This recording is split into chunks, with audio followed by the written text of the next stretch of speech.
हर गंगे जय मां गंगे। ज्योतिष शास्त्रों में पंचक काल का विशेष महत्व माना जाता है। चंद्रमा जब कुंभ और मीन राशि में गोचर करता है तब पंचक काल प्रारंभ होता है। पंचक काल में कुछ कार्य अशुभ माने जाते हैं। कावड़ यात्रा में पंचक काल का विशेष महत्व होता है।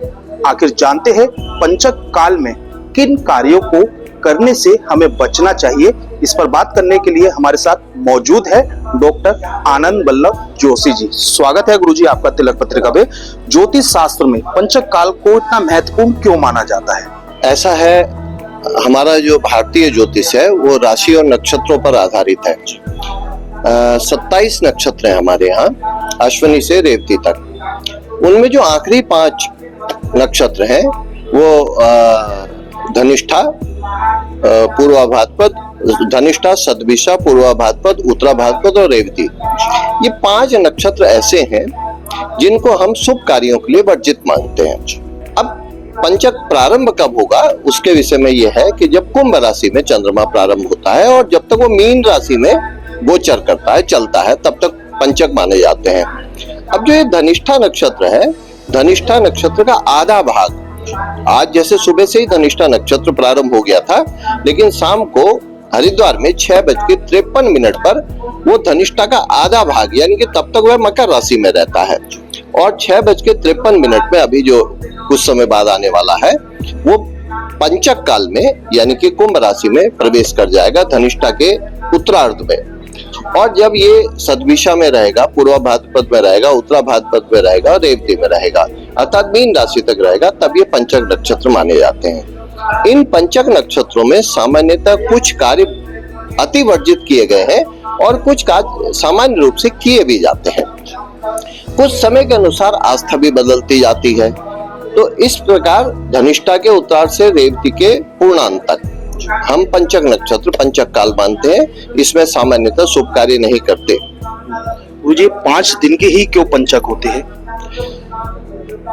जब चंद्रमा जोडिक में चलता है, ज्योतिष में चलता है, तो 1-1 डिग्री आगे चलता है। और ऐसा जैसा मैंने अभी बताया, धनिष्ठा के उत्तरार्ध से कुंभ राशि के प्रवेश से जब तक वो एक नक्षत्र लगभग 12.5 डिग्री का होता है और एक राशि हमारी 30 डिग्री की होती है, तो जब वो 12.5 इस तरह के 5 नक्षत्रों को पूर्ण करता है तब वो पंचक को पूर्ण करता है। इसलिए 5 दिन, लगभग 5 दिन, एग्जैक्ट 5 दिन नहीं कह सकते, लगभग 5 दिन में चंद्रमा इन राशियों में, कुंभ और मीन राशि में प्रवेश करता है और 5 नक्षत्रों में चलता है।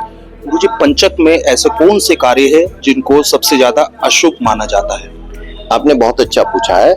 हम ये सोचते हैं कि पंचक में किसी भी कार्य की वर्जना है, ऐसा नहीं है।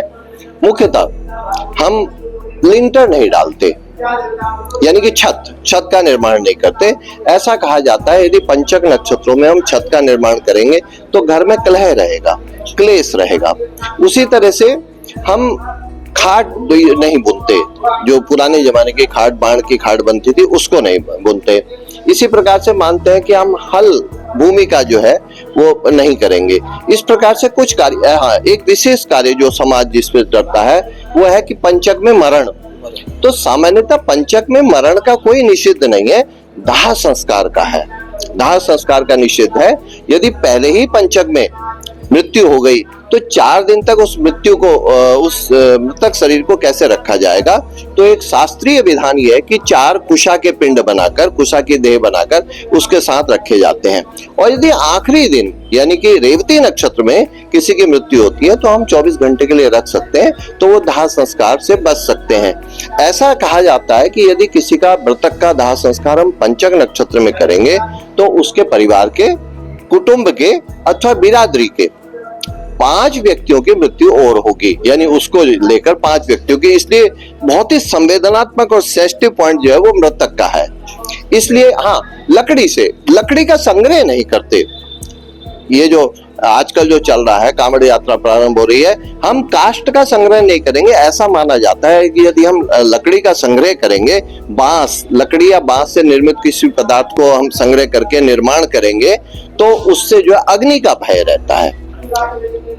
तो इसलिए इन मुख्य कार्यों का वर्णन जो है वर्जना की गई है। वैसे ये भी देखा गया है कि गृह प्रवेश, विवाह यज्ञोपवीत, इन कार्यों को भी पंचक में नहीं करते थे, लेकिन सामान्यतः अब चूंकि विलंब से विवाह होते हैं तो इसलिए विवाह आदि हम कर देते हैं, इन कार्यों को कर देते हैं इस प्रकार से। जी गुरुजी, जिस तरह से आपने बताया कावड़ यात्रा में इसका विशेष प्रभाव होता है, क्योंकि जो कावड़िए होते हैं बांस से बनी कावड़ को लेकर जाते हैं, तो किस तरह से, क्योंकि करोड़ों की संख्या में शिव भक्त कावड़िए हरिद्वार आते हैं, कैसे वो यहाँ से कावड़ लेकर जाए पंचक काल में? जी ऐसा कहा जाता है ना, एक पंचक का और वर्गीकरण भी कराया गया है। यदि रविवार से पंचक प्रारंभ होता है, जैसे आज हो रहा है, अभी कुछ देर बाद हो जाएगा, तो इसको हम रोग पंचक कहते हैं। अर्थात ऐसे मान्यता है शास्त्रीय या पौराणिक दृष्टि से कि रोग पंचक में यदि कार्य किया जाएगा, रोग पंचक से प्रारंभ पंचक काल में कार्य किया जाएगा, तो वहां रोग की संभावना होती है। इसी प्रकार से सोमवार को शुभ पंचक कहा जाता है, यदि सोमवार से पंचक प्रारंभ होता है उसको शुभ माना गया है। इसी प्रकार से मंगल में यदि पंचक प्रारंभ होते हैं तो उसको अग्नि पंचक बोलते हैं, वहां अग्नि का भय रहता है। इसी प्रकार से शुक्रवार को यदि पंचक प्रारंभ होता है तो उसको चोर पंचक कहते हैं, चोरी डकैती का डर रहता है। शनिवार शनि से वैसे भी डरते हैं, उसको मृत्यु पंचक कहते हैं, अर्थात मृत्यु की संभावना रहती है। बुधवार और शुक्रवार को इतनी वर्जना नहीं है। अब आपने ये मैंने पंचकों का वर्गीकरण किया है। अब आपने जो कांवड़ की बात कही, कांवड़ यात्रा प्रारंभिक काल से चल रही है, ऐसा माना जाता है सबसे पहले श्रवण कुमार ने अपने माता पिता को लेकर कांवड़ चढ़ाई थी। अब कांवड़ में क्या किया जाएगा, मुख्यतः ऐसा विधान है हम निर्माण नहीं कर सकते। यदि जैसे आज से कुछ वर्ष पहले हम देखते थे, जब हम बाल्यकाल में थे, तो खुद वो कांवड़िया बांस को लेकर निर्माण करता था। आज की तारीख में सब चीज रेडीमेड बन रही है। तो एक शास्त्रीय मत ये भी है, यदि निर्मित कोई सामग्री है, जैसा आपने कहा, ये प्रशासनिक जो है दुविधा उत्पन्न हो जाएगी। एक ही 5 दिन के बाद फिर 18 तारीख की सुबह तक, 17 और 18 की मिडनाइट के बाद 3:53 तक पंचक है, तो फिर सारा जो है भीड़ तंत्र जो है वो 18, 19, 20, 21 में आ जाएगा, तो वास्तव में असुविधा तो होगी, जनमानस अस्त व्यस्त हो जाएगा। तो ऐसा कहा जाता है कि जो निर्मित है, रेडीमेड है कांवड़, उसमें आप जल रखकर कांवड़ यात्रा प्रारंभ कर सकते हैं। और मैं ये देख रहा हूँ कुछ काल से दिल्ली, हरियाणा, पंजाब, ये यहाँ के जो कांवड़िया आते हैं वो इस मान्यता को मानते भी नहीं है। वो तो पंचक नक्षत्रों में भी आप देखेंगे, आज रात से भी, कल सुबह से भी कांवड़िए चलते रहेंगे। तो मुख्यतः पंजाब, हरियाणा, दिल्ली, इनके जो कांवड़ यात्री हैं वो चलते रहेंगे। और मैं चाहूंगा कि कांवड़ यात्रा तो चलती रहनी चाहिए। आप निर्मित जो रेडीमेड कांवड़ है अपने आप से मत बनाइए, जो रेडीमेड कांवड़ बाजार में क्रय करिए और उसके साथ कांवड़ यात्रा प्रारंभ कर दीजिए। इस प्रकार से की जा सकती है। जी। तो गुरुजी, बात की जाए पंचक काल में कोई पूजा विधि भी होती है कांवड़ उठाने से पहले, उस पूजा विधि से अगर पूजा की जाए तो पंचक का प्रभाव नहीं पड़ता है कांवड़ियों पे?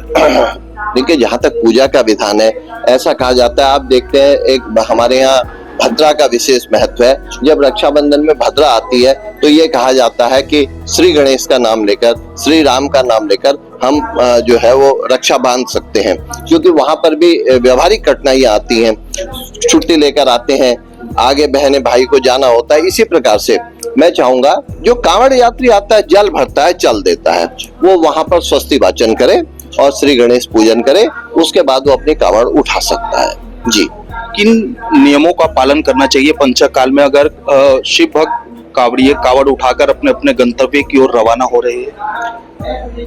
जहां तक कांवड़ियों की बात है और पंचक काल की बात है, मैं चाहूंगा शुद्ध मन से, आप खुद देख रहे हैं कई बार, जैसे कल के अखबार में भी हमने पढ़ा है, कांवड़ियों के ऊपर भी कांवड़ियों ने भी जो है महिला पुलिस के साथ या पुलिस सुरक्षा अधिकारियों के साथ अव्यवस्था उत्पन्न करने का प्रयास किया, जबकि वो व्यवस्था बनाने में लगे हुए थे। तो सबसे बढ़िया तो बात है कि हम एक दृष्टि से लक्ष्य की तरफ निर्धारण करें और भगवान का नाम लेकर जहां से स्रोत से शुरू कर रहे हैं और जहां हमारा गंतव्य है वहां पर जाकर हम कांवड़ को चढ़ा दें, जल को चढ़ा दें।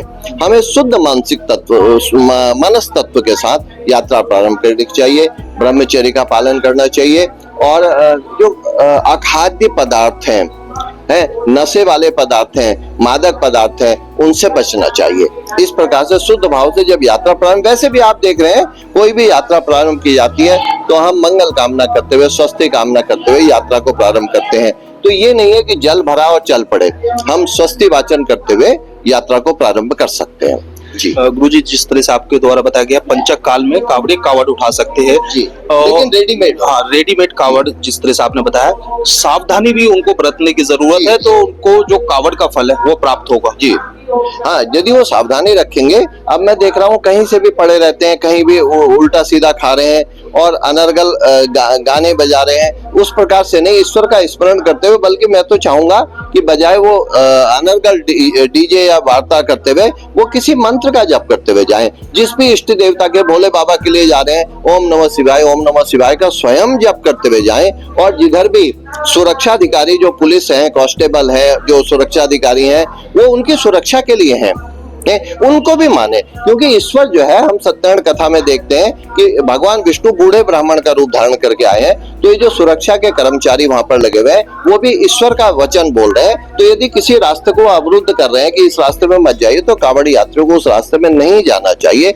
निर्दिष्ट पथ और नियमों का पालन करते हुए यात्रा करनी चाहिए, तो निश्चित रूप से उनकी यात्रा जो है सफल रहेगी। मैं भी मंगल कामना करता हूँ। जी बिल्कुल, जिस तरह से इनके द्वारा बताया गया है, ज्योतिष शास्त्रों में पंचक काल का विशेष महत्व माना गया है। पंचक काल में कुछ ऐसे कार्य होते हैं जिसे अशुभ माना जाता है, मगर पंचक काल के दौरान भी कावड़ उठाई जा सकती है, मगर वो पहले से बनी कावड़ हो, जिसमें गंगाजल लेकर कावड़िए अपने अपने गंतव्य की ओर रवाना हो सकते हैं। मगर कावड़ियों को मन और भाव को शुद्ध रखने की जरूरत है, तभी उनकी कावड़ यात्रा सफल होगी। देश के पहले धार्मिक न्यूज चैनल तिलक पत्रिका के लिए हरिद्वार से मैं आशु शर्मा।